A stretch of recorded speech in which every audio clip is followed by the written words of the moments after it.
Olá, nessa segunda aula de análise de requisitos, levantamento de requisitos, nós vamos estudar a forma com que se faz levantamento de requisitos atualmente, principalmente usando as técnicas e a representação da UML. O levantamento de requisitos, a análise de requisitos como um todo, mudou muito ao longo do tempo, desde que foi criado o conceito da engenharia de software. Nós passamos pela análise estruturada, nós passamos pela análise estruturada moderna e chegamos na análise orientada a objeto. Mesmo dentro da análise orientada a objetos, houve uma expansão, diversos métodos diferentes foram criados, foram desenvolvidos e foram, de certa forma, postos de lado também ao longo desses últimos anos. A UML é uma notação, essencialmente uma notação, não é um método. Ela não te diz claramente em todos os aspectos o que deve ser feito, o que não deve ser feito. Ela é mais uma notação, uma forma de você representar os seus modelos do que um guia, um passo a passo do que deve ser feito durante um levantamento de requisitos ou durante um projeto de software, como nós vamos ver nas próximas aulas.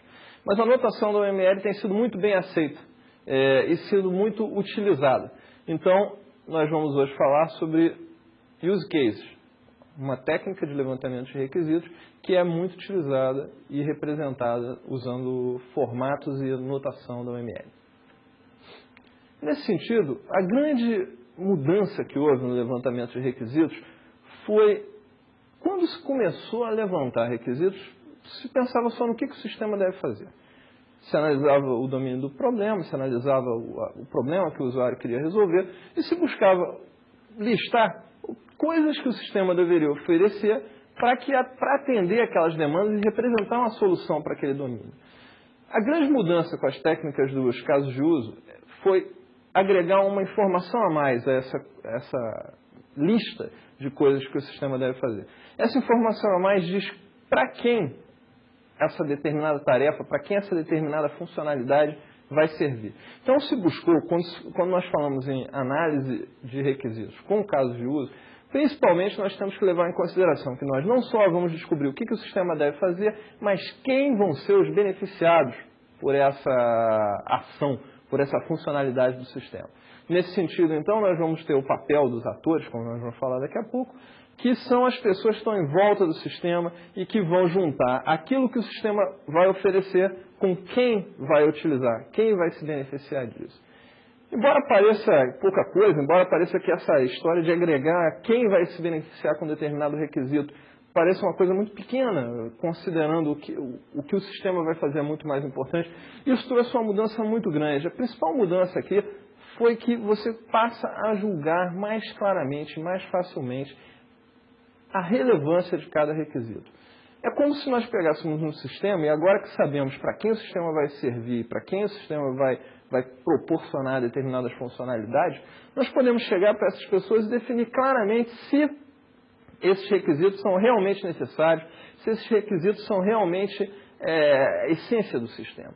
E com isso nós podemos cortar alguns requisitos que não são tão necessários ou alguns requisitos que vão exigir que o sistema demore muito mais tempo do que se esperava para ser feito. Enfim, nós podemos podar melhor o sistema, moldar esse sistema aos usuários que vão interagir com ele depois que ele estiver pronto e principalmente moldá-lo também aos recursos que estão disponíveis, tanto em termos de tempo, de dinheiro, pessoas, que estão disponíveis para a realização do projeto de construção do sistema. Então, essa questão de se juntar quem vai ser beneficiado pelo requisito torna clara a negociação e torna mais fácil a decisão de definir que requisitos devem ou não devem fazer parte de uma versão ou mesmo do sistema como um todo. Outra grande vantagem dos casos de uso é que os casos de uso eles aparecem na UML junto com o processo integrado, o chamado RUP, que é um processo de desenvolvimento de software que foi proposto pelo mesmo grupo que propôs a UML. E caso de uso, os casos de uso, os requisitos levantados como casos de uso, eles fazem, digamos, a espinha dorsal desse sistema. A forma com que você aplica esse processo é bastante centrada nos casos de uso. Tá? Na verdade, no RUP, no processo integrado de desenvolvimento, existem dois elementos fundamentais. Os casos de uso que vão dar a direção do desenvolvimento, eles vão dizer que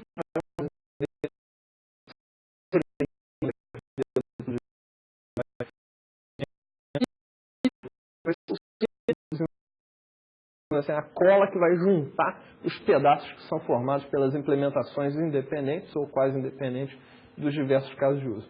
Então, o grande negócio dos casos de uso com relação ao desenvolvimento nesse processo integrado, ou até mesmo em outros modelos de desenvolvimento, é que ele dá a direção. Ele dá o que nós devemos fazer em cada momento, a forma com que você divide o teu sistema, o conjunto de funcionalidades que o teu sistema oferece, em um conjunto menor para fazer a primeira iteração, num conjunto um pouquinho maior, segunda iteração, um pouquinho maior, terceira e por aí vai. Então, os casos de uso, a importância de cada um dos casos de uso vai dar a direção do desenvolvimento, e isso é muito importante quando nós usamos ciclos incrementais de desenvolvimento e especialmente esse processo integrado sugerido pelo mesmo grupo do OML. Então, toda a liga do sistema é dada pelos casos de uso. E o que são esses modelos de casos de uso? O modelo de casos de uso ele é utilizado na comunicação com usuários finais e especialistas do domínio da aplicação. Ele é também o ponto que dá a junção entre os usuários, o mundo dos usuários, o domínio dos usuários, e os especialistas nesse domínio e também com o grupo de desenvolvimento. Então ele vai juntar esse pessoal e vai servir como uma representação dos requisitos, das demandas, daquilo que o sistema deve oferecer para os seus usuários, considerando naturalmente o domínio da aplicação e o problema que se está abordando. Então ele vai tentar garantir um entendimento bilateral dos requisitos. O usuário tem que entender o que o desenvolvedor está falando. O desenvolvedor tem que entender o que o usuário vai falar. Então, no meio desse caminho aí, nós temos os casos de uso juntando, criando um modelo que possa ser lido, que possa ser entendido pelos dois lados e utilizado para dar andamento no resto do sistema. E ele também, muitas vezes, é utilizado como um contrato de desenvolvimento do sistema. Por que isso? Porque ali, em última análise, tudo que o sistema deve fazer. Então, muitas vezes, clientes e desenvolvedores fecham contratos entre empresas diferentes, digamos assim, com base nesses casos de uso. Se o sistema, no final, não atender os casos de uso, não tiver uma implementação que execute aqueles casos de uso, o sistema não está completo. Então, o caso de uso, como ele representa o entendimento comum das duas partes daquilo que o sistema deve oferecer, ele é a base da negociação em termos de tempo, em termos de custo, em termos de pessoas, em termos de qualquer coisa que esteja aí no núcleo gerencial do desenvolvimento desse sistema. Um outro aspecto é que ele vai ser utilizado internamente pela equipe de desenvolvimento para entender como o sistema deve interagir com o mundo, com quem esse sistema interage no resto do mundo e os requisitos que esse sistema vai oferecer para essas pessoas, para esses elementos que estão em volta do sistema que vão utilizá-lo. Nos diagramas de casos de uso, nós temos dois elementos principais, os atores e os casos de uso. Vou começar olhando pelos atores. O que é um ator? Um ator, ele representa qualquer elemento que interage com o sistema. Na prática, o ator é qualquer elemento que não é parte do sistema, ele não está dentro do sistema, não está no contexto do sistema, mas que ele oferece informação ou ele retira informação do sistema. Nota isso no papel dos sistemas de informação. O que é um sistema de informação? Muitas vezes nós vamos falar sobre sistemas de informação nessa aula. Sistema de informação é aquele que recebe um grande volume de dados e que faz um processamento, muitas vezes, relativamente simples. Nesse sentido, os atores são aqueles que vão oferecer informação para o sistema ou que vão retirar a informação do sistema, vão usar a informação que o sistema oferece. Eles não estão dentro do sistema, não fazem parte do sistema, mas eles usam o sistema para apoiar as suas atividades e para fazer transitar a informação dentro do sistema. Nesse sentido, os atores podem ser três grandes grupos. Podem ser pessoas, 95% dos atores nos sistemas em geral são pessoas. Equipamentos que trocam informação com o sistema atual e eles podem ser também outros sistemas que também trocam informação com o sistema atual. Muitas vezes você vai desenvolver um sistema que vai falar com outro sistema. Então, por exemplo, um sistema de folha de pagamento vai falar com o sistema contábil porque tem que fazer lá os lançamentos contábeis diferentes ao pagamento de salário, ao pagamento de proventos de qualquer outra natureza. Então, esses três elementos eles formam o grupo dos atores. Pessoas, são seres humanos interagindo, oferecendo e retirando informação do sistema. Equipamentos de hardware, pensa, por exemplo, num sensor que está monitorando digamos, um alto-forno de uma empresa siderúrgica. Ele fica lá monitorando, ele está injetando informação no sistema. Eventualmente, o sistema vai mandar informação para ele controlar a temperatura daquele forno. Então, eu tenho um equipamento, tenho um hardware, tenho uma máquina que está observando o ambiente e está trazendo informação do ambiente para o sistema e trazendo informação do sistema para alterar o ambiente. Esse também é um ator. E o último caso são os sistemas que já existem na empresa, já estão instalados, já estão operacionais no ambiente do usuário, mas, porventura, o sistema que está sendo desenvolvido atualmente vai ter que trocar informações com esse outro sistema. Então, ele pode oferecer informação para esse sistema, ele pode receber informação desse sistema. E pode também, nos dois casos, receber e enviar informação para esse sistema. Então, o sistema pode ter diversos tipos de usuário. Pensando em pessoas, nós não estamos preocupados em identificar se é o Zezinho, se é o João, se é o José que vai interagir com o sistema. Nós estamos preocupados nos papéis dessas pessoas. Então, eu tenho lá algumas pessoas que trabalham no papel de gerente, outras pessoas trabalham no papel de vendedor, outras pessoas trabalham no papel de recepcionista, outra pessoa trabalha no papel, sei lá, de hóspede de um hotel. O mais importante aqui não é identificar quem é a pessoa, não é apontar fulano, cicrano, não. Quero saber qual é o papel que ele cumpre no sistema. Esse papel é que é o ator. Você não vai nominar o ator lá. O ator é fulano, porque amanhã fulano não está mais na empresa, não está mais interagindo com o sistema, e o sistema continua existindo, e continua sendo útil para alguma pessoa que esteja fazendo o que esse mesmo cara fazia antes na empresa. Então, nós queremos identificar qual é o papel do cara na empresa, qual é o papel dessa pessoa, desse usuário, desse cliente na empresa. E esse papel é que vai dar nome para o ator. Cada tipo de usuário tem interesse num subconjunto das funções que o sistema pode oferecer, porque cada tipo de usuário, cada papel dentro de uma empresa, cumpre determinadas tarefas, geralmente diferentes de algum outro papel.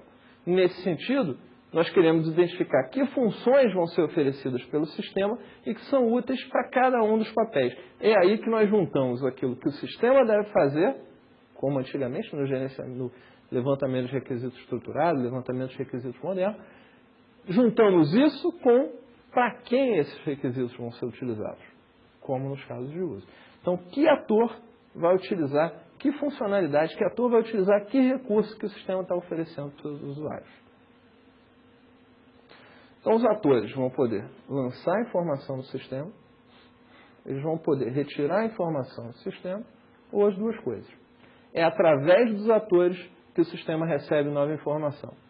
É para os atores que o sistema existe. Se não houverem atores no sistema, o sistema não é necessário. Se ele não vai receber nenhuma informação do meio exterior, não vai oferecer nenhuma informação para o meio exterior, para que ele é usado? E aí é que é importante nós lembrarmos sempre dos três tipos de sistema. Perdão, dos três tipos de atores. Porque muitas vezes nós vamos ter sistemas que nós vamos olhar para ele e pensar, poxa, mas esse sistema não recebe nenhuma informação do meio externo. E não é verdade. Pensa lá num sistema de injeção eletrônica no carro, mais uma vez esse exemplo. Esse é um típico exemplo que não vai ter interação direta de uma pessoa, mas ele tem a interação direta de uma série de outros equipamentos que estão em volta dele. Aceleração, freio, enfim, combustível, tudo isso ele vai ter sensores para medir e tomar suas decisões, recebendo informação desses sensores, ele vai poder lançar a informação para outras válvulas ou para outra coisa, para dizer que deve injetar mais combustível, dizer que deve reter um pouco de combustível e por aí vai. Ou seja, embora não exista nenhuma pessoa interagindo com o sistema diretamente, nós temos itens, hardware ou outros sistemas que estão à volta dele. Tudo isso deve ser levado em consideração. Então, sempre pensar, um ator pode ser uma pessoa, um ator pode ser um sistema, um ator pode ser um equipamento, um hardware. E o símbolo que representa um ator num diagrama de caso de uso é o palito, esse bonequinho aí. Tá? Esse símbolo ele vai aparecer sempre acompanhado do papel que esse ator tem no sistema. Então, normalmente se desenha o bonequinho, o palito, e embaixo coloca o nome do ator, que é o papel que ele vai cumprir no sistema. Então, quais são os mecanismos pelos quais nós podemos identificar os atores? A identificação dos atores, quer dizer, ao lado aí vocês têm algumas perguntas que podem ser utilizadas para identificar os atores. Mas, fundamentalmente, nós temos que olhar duas coisas. Quem troca informação com o sistema e quem é beneficiado pelo sistema. Quem vai interagir com o sistema e vai se beneficiar das funções que o sistema vai oferecer. Nesse sentido, as perguntas mais comuns para se buscar quem são os atores no sistema são: quem vai usar determinada operação, quais são os papéis que existem dentro da empresa que vão se envolver com o sistema, quem vai inserir as informações no sistema, quem vai receber relatórios ou quem vai analisar consultas que são feitas dentro do sistema. Esses são exemplos entre as várias perguntas que você pode colocar durante, por exemplo, uma entrevista para identificar quais são os atores do sistema. E as características de um bom ator. As características de um bom ator, não existe uma regra clara para dizer isso aqui é um... Se tiver tal característica, isso aqui é um ator. Se não tiver, isso aqui não é um ator. Na verdade, não é assim. As grandes características de um ator é que se um ator parece executar um conjunto muito grande de operações, na verdade, aquilo ali você pode estar entendendo como uma mesma pessoa, mas que executa 2 ou mais papéis numa empresa. Então, tente observar, focar sempre no papel e não na pessoa. O ator é um papel, um tipo de trabalho dentro da empresa. As pessoas podem sair, podem ir para uma outra empresa e o papel naquela empresa, o papel naquele sistema, no uso daquele sistema continua. Então, temos que ter sempre em mente essa ideia de que o ator está relacionado com o papel e não com a pessoa. E essa é a direção principal de como se encontram as características de bons atores. Um ator que realize, dois ou mais atores que realizem a mesma operação são, na verdade, o mesmo ator. Um ator que realiza um número muito grande de operações, normalmente ele está tendo 2 ou mais papéis, ele, na verdade, deve ser representado por 2 ou mais atores. Na hora de documentar essa informação, para cada ator nós devemos dizer o nome desse ator, normalmente um nome sucinto, descrevendo o papel que ele faz no sistema, e um parágrafozinho de texto, explicando um pouco mais sobre esse papel, qual é a finalidade desse ator dentro do sistema. Só isso já é suficiente de documentação para o ator.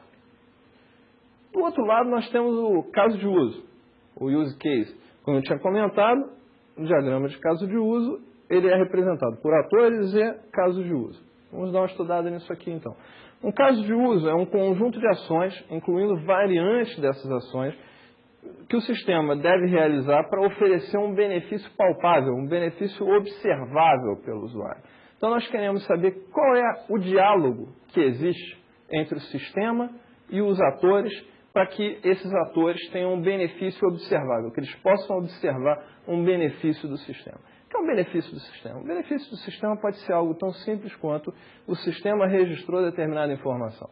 Ou pode ser algo mais complexo, como, com base nessas informações, o sistema está controlando, por exemplo, os pagamentos relacionados a uma venda.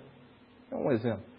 Existem, naturalmente, exemplos mais complexos que esse também. Mas o mais importante aqui é que o usuário consegue determinar claramente, é observável diretamente pelo usuário, que não tem um entendimento da estrutura interna do sistema, mas esse usuário consegue visualizar o benefício do sistema, uma função que está sendo útil para ele. Isso é fundamental para definir um caso de uso.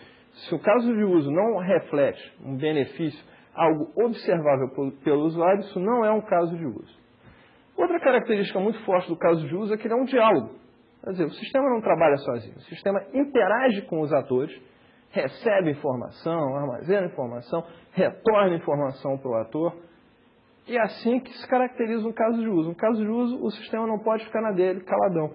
Ele tem que trocar informação, tem que trocar, receber dados, gerar resultados para o usuário. Se ele não faz isso, não é um caso de uso. Na hora que nós escrevermos o caso de uso, redigirmos o caso de uso, vai ser fundamental tornar explícito qual é esse diálogo. Quem fornece tal informação, o que é feito em resposta a isso, o que é feito em resposta a essa resposta e assim por diante, como um diálogo. Uma pessoa fala uma coisa, a outra responde, com base na resposta, a primeira fala mais alguma coisa, a outra fala de volta. Assim é um caso de uso. Um caso de uso representa uma situação de uso do sistema. Tá? Ele mostra um diálogo entre sistema e ator e é baseado num cenário efetivo de uso do sistema. Uma grande vantagem do caso de uso sobre os métodos anteriores de levantamento de requisitos é que o caso de uso ele tende a mostrar alguma coisa tal como ela vai acontecer no sistema. É um caso real, efetivo. Enquanto os outros modelos geralmente, de levantamento de requisitos, as outras técnicas, geralmente pensavam no lado só do sistema. Nesse caso, o caso de uso não. Ele pensa justamente no diálogo, nas duas partes. Como uma parte responde com base na resposta da outra. Todo caso de uso ele é disparado por um ator, começa porque um ator quis que aquilo começasse. Esse ator normalmente é chamado de ator primário do caso de uso, tá? E que é o responsável por ativar, por dizer, vamos começar esse diálogo. A partir do primeiro evento, do primeiro contato desse ator, geralmente fornecendo alguma informação, realizando alguma ação sobre o sistema responde com base nessa resposta, um ator primário ou um outro ator que também participe do mesmo caso de uso, gera uma outra resposta e assim vai, um diálogo até que aquela função se conclua. Lembrando sempre que o usuário tem que ser capaz de observar o resultado daquilo. O usuário tem que saber que alguma informação foi útil ali, que algum processamento, que alguma funcionalidade é útil para ele. O detalhamento dos casos de uso, a descrição do caso de uso, ela é mais extensa, geralmente um pouco mais extensa e um pouco mais complexa do que o detalhamento dos atores. No ator, vocês bem lembrarem, nós descrevemos um nome para esse ator e um texto, um parágrafo sobre o papel dele dentro do sistema. No caso de uso, não. Nós vamos utilizar, eventualmente, outros diagramas que nós vamos comentar nas próximas aulas sobre a parte de projeto, diagramas de estado, de atividade, diagramas de colaboração, vamos falar disso adiante, para descrever esse caso de uso. E também uma descrição textual. Os diagramas, eles são mais uma descrição interna, que não vai interessar diretamente ao usuário, mas que vai interessar muito aos desenvolvedores. Por outro lado, nós precisamos de alguma descrição mais detalhada para os usuários, para o usuário entender como vai se dar aquele diálogo entre o sistema e os usuários, de modo que ele possa ter certeza de que, não, ok, toda a informação necessária para isso está aí. Ou não, está faltando tal informação para nós completarmos esse diálogo. E assim vai. E nós vamos ter instâncias dos casos de uso. Uma instância do caso de uso, ela demonstra um uso daquele caso de uso numa determinada situação. Isso significa o seguinte, um caso de uso, ele normalmente representa vários cenários. Ele representa um diálogo, mas o diálogo ele pode proceder numa direção ou numa outra direção. Muitas vezes nós vamos ter pontos de decisão nesse diálogo. Se sim, faça tal coisa. Se não, faça tal outra coisa. Cada caminho desse dentro do caso de uso é um cenário. E uma instância do caso de uso representa um uso, ou seja, um cenário, com os sims e nãos respondidos, de modo que você tenha exatamente um caminho do usuário dentro daquele caso de uso. Tá? Então, nesse momento, nós vamos ter um comportamento do sistema. Se nós pegarmos o conjunto dos casos de uso de um sistema, nós temos todo o comportamento do sistema, todas as funcionalidades que o sistema vai oferecer e para quem o sistema vai oferecer cada uma dessas atividades. Um caso de uso também tem uma outra característica muito forte, que é ser completo. Um caso de uso representa um grupo de operações que oferecem uma funcionalidade definida para o usuário. Então, se nós pensarmos na manutenção de um cadastro de clientes, nós estamos falando em cadastrar, incluir um cliente, excluir um cliente, alterar o cliente. Então, o caso de uso representa isso tudo, ele representa uma função inteira do sistema. E eles são representados por elipses, normalmente com um nome no meio também, assim como na transparência. Desenho uma elipse, o nome do caso de uso, normalmente destacando a função que ele vai oferecer para o usuário, fica representada no meio dessa elipse. A identificação de casos de uso, ela tende a ser um pouco mais complicada do que a identificação dos atores. Porque os atores, normalmente, você começa identificando quem são as pessoas dentro da empresa. Quem são as pessoas dentro daquela parte da empresa que vai ser beneficiada pelo sistema. Então, tende a ser mais fácil achar os atores do que os casos de uso. Mas os casos de uso também não são tão complicados de achar. A ideia é que você comece pelos atores, até porque isso pode ser um processo de guiar as entrevistas, os seminários, etc. Então, que funções cada ator realiza no sistema? que informações ou que atores vão criar, remover e alterar informações dentro do seu sistema. No momento que você identifica essas informações, esses atores, você começa a identificar as funções que o sistema deve oferecer. Algum ator deve ser informado de alguma mudança externa ou alguma mudança interna nos dados mantidos pelo sistema. Que funções dos atores ou que papéis vão utilizar essas informações? Ou seja, à medida que você vai descobrindo o que cada ator oferece, o que cada ator retira do sistema, você identifica quais são as operações que o sistema deve oferecer para que esses atores consigam inserir, para que esses atores consigam retirar essas informações do sistema. A descrição dos casos de uso, como eu comentei, ela tende a ser mais extensa do que a dos atores. E aí nós temos uma série de tópicos. Normalmente se descreve qual é a condição para início desse caso de uso, que se chama de pré-condição. E essa condição diz assim, para executar determinado caso de uso eu preciso disso. Por exemplo, para encerrar uma compra, eu preciso estar logado no meu sistema de compras e vendas. Tá? Eu preciso do fluxo de ações do caso de uso, ou seja, o diálogo principal que existe entre os atores daquele caso de uso e o caso de uso em si, como ocorre esse diálogo. Em algumas situações, nós vamos ter mais de um cenário, ou seja, vamos ter diferentes direções a serem seguidas caso determinadas decisões tenham sido tomadas dentro desse fluxo principal, e aí o fluxo principal vai tender a mostrar o caminho mais comum, enquanto fluxos alternativos vão mostrar alternativas de diálogo que podem ser realizadas caso o usuário siga um caminho levemente diferente daquele caminho descrito no fluxo principal. Nós vamos mostrar também fluxos de tratamento de erro. O que acontece se em determinada situação ocorrer um erro, também tem que estar descrito no caso de uso. E regras de negócio, do tipo, por exemplo, para cadastrar um novo cliente, eu não cadastro um cliente com nome vazio. Essa informação vai lá no caso de uso, tem que estar expressa no caso de uso. Lembrando sempre que o caso de uso vai descrever o que o sistema faz. E ele tem que tentar ser completo, tão completo quanto possível. Então nós não podemos perder esses detalhes, não podemos deixar esses detalhes, como as regras de negócio do sistema, passarem despercebidos. Tá? Nós temos que registrar isso e o local de registrar isso são os casos de uso. Finalmente, os casos de uso também vão apresentar requisitos não funcionais. Lembrando da última aula, requisito não funcional é aquele requisito que não tem a ver com as funções, com os requisitos do sistema, mas tem a ver com as restrições do ambiente computacional. Tal caso de uso tem que rodar em menos de 2 segundos, tal caso de uso tem que usar menos de 100 KB de memória, digamos, para ser executado. Tal caso de uso não pode manusear mais do que tantas informações. São exemplos de requisitos não funcionais que podem estar registrados nos casos de uso. E também requisitos especiais, demandas especiais de hardware, ou coisas assim que são menos comuns em sistemas de informação.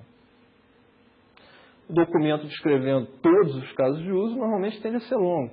Se nós pensarmos aí que um caso de uso médio, ele é descrito em 1 ou 2 páginas, pensarmos que um sistema de médio porte tem pelo menos aí uns 30, 40 casos de uso, o documento tende a ser longo, ficar em 80, 100 páginas.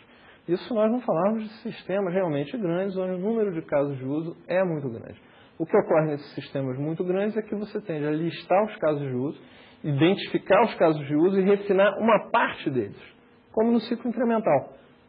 Você faz um pouco de análise, um pouco de projeto, um pouco de codificação. Refina a descrição do meu caso de uso, faça um projeto que descreva esse caso de uso, codifico esse projeto, testo, libero para o usuário. Entendi melhor o sistema? Próximo passo, e por aí vai. Ou seja, normalmente em projetos muito grandes, não se faz todo o levantamento de requisito, todo o refinamento do caso de uso, e depois se parte para o projeto. Se seleciona os casos de uso mais importantes, refinam-se esses casos de uso e parte para o desenvolvimento. Numa próxima iteração, mais refinamento de casos de uso, mais projetos, e por aí vai. Esse é o modelo do ciclo incremental. E é importante lembrar que os fluxos, como descritos nos casos de uso, eles podem falhar. Por isso a importância dos fluxos de tratamento de erro. É importante registrar quais são as regras de negócio da aplicação, quais são as situações em que os fluxos podem falhar e o que deve ser feito caso ocorra uma falha, caso ocorra um erro, caso ocorra uma não compatibilidade com as regras de negócio que estão expressas ali no caso de uso.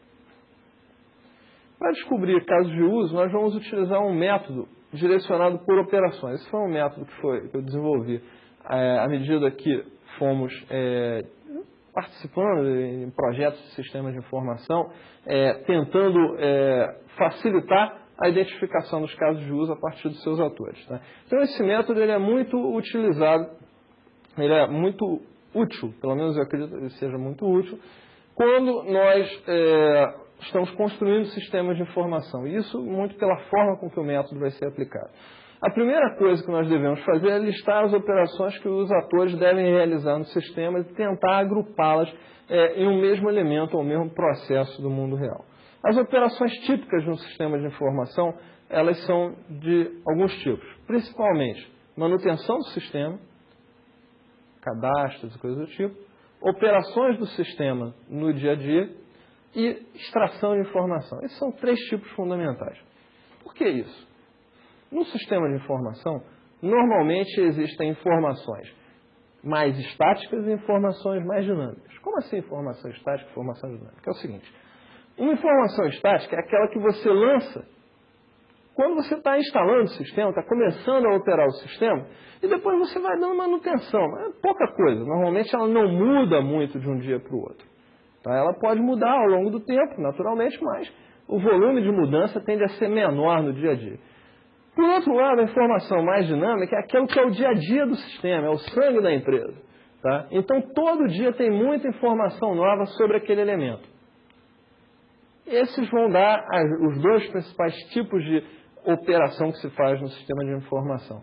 A manutenção dos cadastros ou das informações estáticas e os serviços do sistema. Além disso, temos a extração de informação, que são os relatórios, são as consultas. Um exemplo dessas informações estáticas e informações dinâmicas. Pensa numa locadora de vídeo, exemplo clássico de sistema de informação. Uma locadora de vídeo, ela tem lá um cadastro de clientes, ela tem lá um cadastro de fitas, ela tem uma série de dados que ela mantém e depois, no dia a dia, ela vai fazer aluguel de fitas, ela vai fazer reserva de fitas ou DVDs ou coisa assim.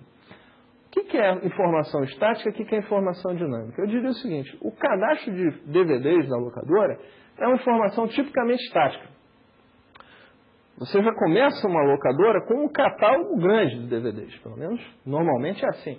Ao longo do tempo, eventualmente ela vai comprar novos DVDs, ela vai deixar de alugar DVDs que são muito antigos, não são grandes clássicos. Então ela vai mexer nesse cadastro, mas a grande massa de informação ela entra no primeiro dia de operação do sistema da locadora. A mesma coisa dos clientes. Normalmente uma locadora que já está trabalhando, já está operando de algum tempo, ela tende a receber um cliente novo, perde um cliente, coisa assim. Mas o grande volume de clientes dessa locadora se dá nos primeiros dias, nas primeiras semanas, nos primeiros meses de operação. Então essas são informações tipicamente estáticas. Ao longo do tempo, elas vão crescer menos do que no início do sistema. No início do sistema, elas realmente vão receber uma massa grande de informação. E aí nós vamos chamar essas informações como um todo de cadastros. Por outro lado, o serviço do sistema é aquilo que só vai crescer. Tá? Uma locadora, por exemplo, ela faz reserva de DVD e faz aluguel de DVD todo dia. E tudo que ela quer é aumentar o volume disso. Todo dia ela vai continuar fazendo reserva, vai continuar fazendo aluguel. Não importa se ela já está operando há 10 anos num bairro que as pessoas se mudam com pouca frequência, ou seja, tem os mesmos clientes, fitas que não mudam com tanta frequência, mas todo dia ela vai estar fazendo aluguel, vai estar fazendo reserva, vai estar fazendo aluguel, vai estar fazendo reserva. Esses são os serviços do sistema. É a essência, é o porquê a empresa existe, o porquê uma grande empresa, aquele setor dentro da empresa existe. Esse é o serviço do sistema, esse também nós vamos ter um destaque para ele nos casos de uso. Então esse método de descoberta dos casos de uso, ele é fundamentado nesses 2 elementos. Informações estáticas, cadastros, manutenção de cadastros. Informações do dia a dia, serviços do sistema. E extração de dados, relatórios. Com base nesses 3 elementos, nós vamos trabalhar e descobrir quais são os casos de uso do sistema. Então temos 3 tipos de elementos, 3 tipos de funções do sistema que nós temos que analisar. Vou começar pelos cadastros. Como é que eu identifico as operações dos cadastros? Nós identificamos isso olhando para as informações estáticas, ou seja, quais são aquelas informações que recebem um grande volume no início da operação do sistema e que depois vão receber vão receber novos elementos, ou vão perder elementos esporadicamente. À medida que o analista identifica quem são esses elementos, nós vamos ter um cadastro para cada um desses elementos. Esse é o trabalho, as operações relacionadas ao cadastro. Com relação aos serviços do sistema, o analista deve olhar, então, as operações que são o dia a dia da empresa, a veia da empresa. O que a empresa faz no dia a dia da sua operação. O analista deve estar preocupado sempre em relacionar essas informações com as informações estáticas. Ou seja, será que eu preciso de alguma informação estática a mais aqui para realizar esse serviço? Será que esse serviço está atuando exclusivamente sobre uma das informações estáticas? Isso vai ser importante mais adiante, no momento de identificarmos os casos de uso. E mais, quem são os usuários interessados, quem são os atores interessados em cada um dos serviços dados pelo sistema? Com isso, nós vamos ter uma lista de operações relacionadas a esses serviços. Finalmente, a geração dos relatórios, onde normalmente se começa pelos cadastros, pelas informações estáticas, e se evolui para os serviços, para identificar que relatórios são úteis para os usuários do sistema. Relatórios, eles têm uma característica muito peculiar no desenvolvimento de sistemas de informação. Se o analista deixar, o usuário vai querer 200 relatórios. A hora que o analista começa a mostrar para o usuário que isso tem custo, então o usuário começa a perder rapidamente o interesse por uma série de relatórios. Nesse sentido, é muito importante discutir com os usuários e relacionar cada relatório que está sendo identificado com o custo do seu desenvolvimento, para que os gerentes depois possam decidir, com o apoio dos usuários, naturalmente, quais relatórios são realmente necessários, são realmente úteis para o sistema. Então, para cada uma desses 3 tipos de operação, nós vamos fazer um refinamento para identificar os casos de uso. Vamos refinar os cadastros, vamos refinar os serviços, vamos refinar os relatórios. No refinamento dos cadastros, nós vamos ter um caso de uso para cada cadastro. E cada um desses casos de uso, normalmente, tem 4 fluxos de informação. Inclusão, exclusão, alteração e consulta. É muito comum que os analistas usem o fluxo de inclusão como o fluxo principal do caso de uso e que os fluxos de exclusão, alteração e consulta sejam colocados como fluxos alternativos, fluxos complementares. Nesse sentido, é muito importante também nós termos sempre a operação de alteração. Embora pareça que em algumas situações nós não vamos querer alterar uma informação que entrou no sistema, em geral é importante, porque erros de digitação, erros de lançamento de informação são muito frequentes.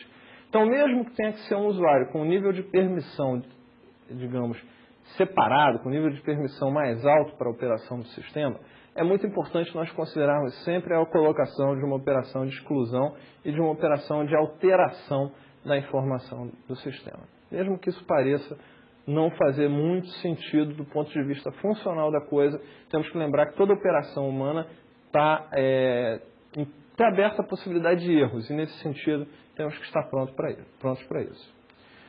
Nos serviços, ao invés de ter um caso de uso só, como no cadastro, eu começo de um caso de uso. Mas o serviço, ele tem uma peculiaridade que é o seguinte, ele acontece no dia a dia. Então, o cliente, o usuário, ele está muito mais preocupado com a boa realização do serviço. Ele vai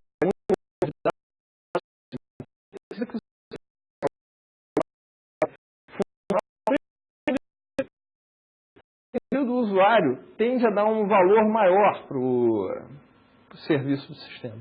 E nós, como analistas, devemos buscar esclarecer, deixar o texto desses serviços mais claro para o usuário, para que ele possa usar plenamente essa sua vontade de ter mais segurança nesses casos de uso. Então, como nós podemos fazer para isso? É simples.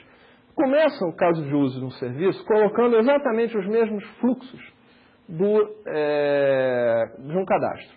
Inclusão, exclusão, alteração e consulta. No caso da nossa locadora lá, poderemos eleger um serviço do sistema como o aluguel de uma fita. O que é incluir um aluguel de uma fita? É registrar um novo aluguel. O que é alterar o aluguel de uma fita? É mudar alguma informação no aluguel. O que é remover? Cancelar um aluguel. Dessas 3 operações, é muito comum que o usuário tenha mais interesse na operação de inclusão, de criação de uma nova informação no sistema, porque isso representa que ele vendeu ou que ele operou um serviço do sistema. Então, nesse sentido, ao invés de nós deixarmos a inclusão, exclusão e alteração dentro do mesmo caso de uso, não. Nós tiramos a inclusão e destacamos um caso de uso exclusivamente para ela. Por que isso? Agora, vendo um caso de uso menor, mais enxuto e mais objetivo relacionado à inclusão da operação relacionada ao serviço do sistema, o usuário tende a ler aquele caso de uso com mais calma, com mais atenção, e essa atenção do usuário vai se traduzir em um caso de uso mais correto, um caso de uso homologado com maior segurança. Então é comum nos serviços de sistema que nós destaquemos a inclusão, criamos um caso de uso só para ela.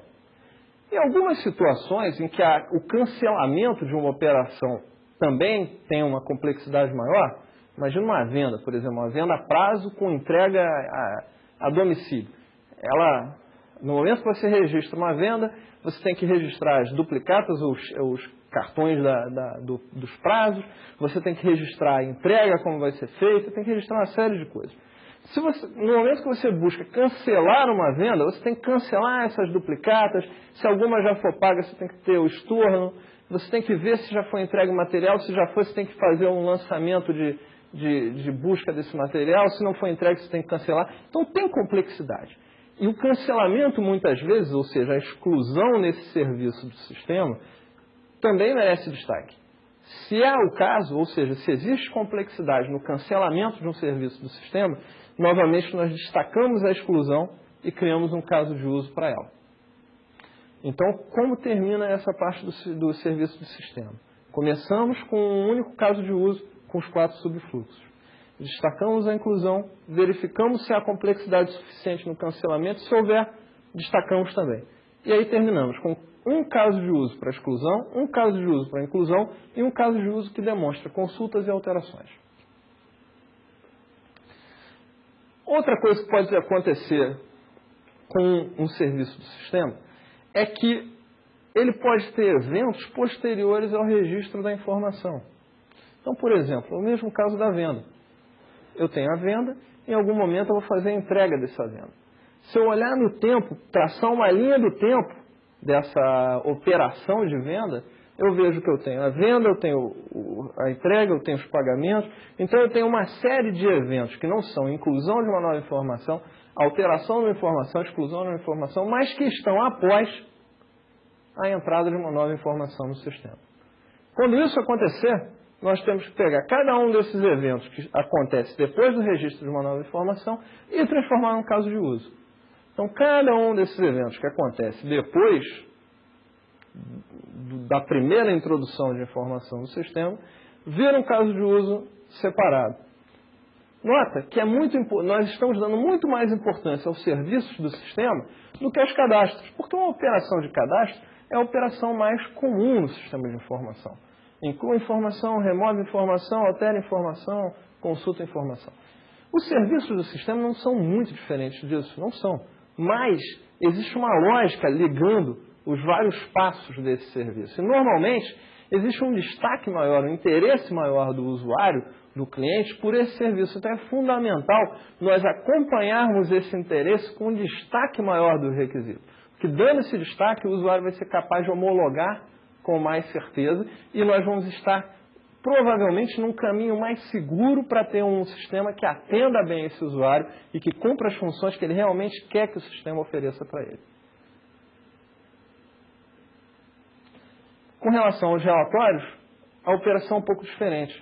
Ao invés de nós pegarmos um elemento e dividirmos, como nós fizemos nos casos de uso de serviços do sistema, nós vamos fazer um agrupamento. Por quê? Normalmente nós temos muitos relatórios.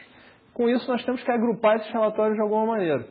Existem duas formas básicas de agrupar esses relatórios. Uma é quando esses relatórios tratam do mesmo elemento. E outra é quando esses relatórios são de interesse do mesmo ator. Então, eu tenho vários relatórios gerenciais. Por exemplo, no caso de vários relatórios gerenciais, todos interessam provavelmente a um ator gerente. Eu tenho vários relatórios sobre venda. Eu não estou dizendo a que ator interessam esses relatórios, mas eu estou dizendo que eles todos falam de vendas. Então, eu posso criar um caso de uso para os relatórios gerenciais, ou um caso de uso para os relatórios de venda, ou eu agrupo por ator que tem interesse, ou eu agrupo por afinidade, por elemento do sistema tratado nesses casos de uso. Finalmente, ainda falando um pouquinho sobre casos de uso, nós temos que relacionar aqueles dois elementos que nós falamos que compõem o caso de uso. Um modelo de caso de uso, um diagrama de caso de uso, ele é composto por atores e por casos de uso. Mas como é que esses caras se falam? Como é que é a relação entre eles? Normalmente, no diagrama de caso de uso, nós traçamos uma linha entre a elipse que representa um caso de uso e o palito, o bonequinho que tem interesse, que troca informações, que participa do diálogo desse caso de uso. Traçando uma linha ali, nós estamos relacionando o ator e o caso de uso. E relacionar um ator com o caso de uso significa que aquele ator participa daquele caso de uso, ou seja, participa do diálogo entre ator e sistema que está descrito no caso de uso. Normalmente, então, nós traçamos uma reta entre esses dois elementos. Tá? A informação, é importante perceber que ela navega nos dois sentidos dessa reta. Em algumas situações, se o ator está só dando informação para o sistema, nós podemos até traçar uma seta ao invés de uma reta. Mas se nós traçarmos uma reta, significa ali que a informação está entrando no sistema e que a informação também está saindo do sistema para o ator. Além da relação que existe entre os atores e os casos de uso, nós também podemos ter relações entre casos de uso, ou seja, entre um caso de uso e outro, entre uma elipse e outra. A grande diferença é que, nesse caso, as relações são obrigatoriamente unidirecionais, ou seja, um caso de uso está se relacionando com o outro, você sabe a origem, sabe o destino. Nesse caso, nós representamos sempre com uma seta. Existem dois tipos de relação entre os casos de uso, a relação de uso e a relação de extensão. Uma relação de uso significa que, para realizar a sua tarefa, o caso de uso origem utiliza uma parte das funções do caso de uso destino. Isso significa que o caso de uso origem não é totalmente independente do caso de uso destino. Ele precisa de alguma função que está descrita lá naquele destino e essa relação está amarrando esses dois casos de uso. Essa relação é importante porque nós começamos a perceber aqui que não adianta eu querer ter somente esse caso de uso origem sem ter o caso de uso destino. Porque eu preciso do caso de uso destino para cumprir as funções, cumprir os objetivos desse caso origem. Então eu preciso ter dos dois. Outra característica é a relação de extensão. Uma relação de extensão representa que um caso de uso é um desdobramento, é um caso particular, é uma extensão, propriamente dita, do primeiro caso de uso. É comum nós vermos casos de uso de extensão quando nós temos situações do tipo, um caso de uso representa uma venda, pronta entrega e à vista. E um outro caso de uso representa uma venda a prazo. O que é uma venda a prazo? É tudo que uma venda à vista, tudo que caracteriza uma venda à vista, mais algumas informações, mais algumas características, mais um desdobramento de informação, um processamento a mais, por conta das parcelas, por conta dos prazos. Com relação aos diagramas de caso de uso, nós podemos ter vários diagramas de caso de uso. Normalmente se faz vários diagramas de caso de uso porque você vai querer apresentar parte do sistema para um usuário, outra parte do sistema para outro. Então você pode olhar num sistema o diagrama de casos de uso completo dele, todas as elipses e todos os bonequinhos de ator. Você pode destacar quais são os casos de uso de um determinado ator. Então você mostra só as elipses daquele ator.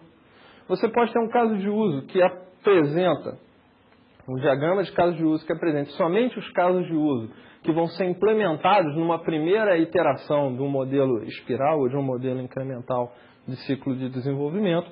E você pode ter um diagrama de casos de uso representando principalmente as relações que existem entre esses casos de uso. Então existem vários possíveis diagramas que podem ser criados num projeto para representar esses casos de uso.